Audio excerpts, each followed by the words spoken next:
Welcome to steno dictation. Dictation 5 second बाद शुरू होगा। स्टार्ट।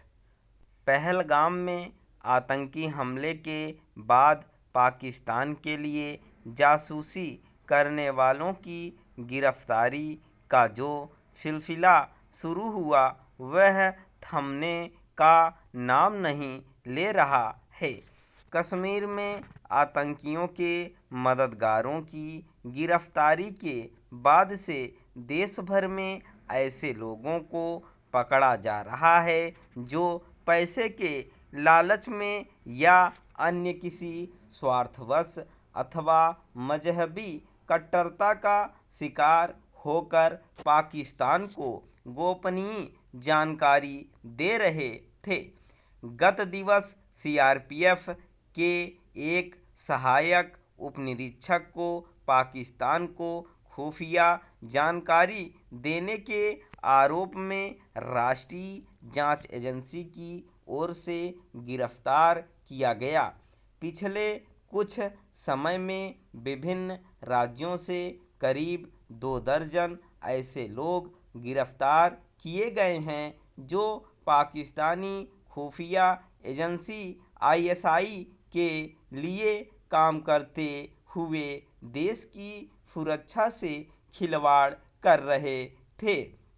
चूँकि पाकिस्तान जा चुकी हरियाणा की एक यूट्यूबर के वीडियो सहज उपलब्ध हैं, इसलिए उस पर मीडिया के बड़े हिस्से का ध्यान कुछ ज़्यादा ही केंद्रित है, लेकिन अन्य सभी पर भी पर्याप्त ध्यान दिया जाना चाहिए, क्योंकि उनमें कुछ तो ऐसे हैं जिनके बारे में यह कहीं अधिक स्पष्ट है कि उन्होंने संवेदनशील ठिकानों की जानकारी पाकिस्तान को दी। यह समझ आता है कि कोई नादानी में आईएसआई के चंगुल में फंस जाए और फिर उससे निकल न पाए, लेकिन अब तो यह साफ दिख रहा कि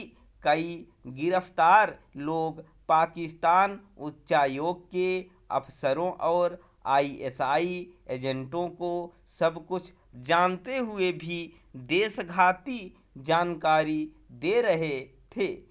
इसे गद्दारी के अलावा और कुछ नहीं कहा जा सकता।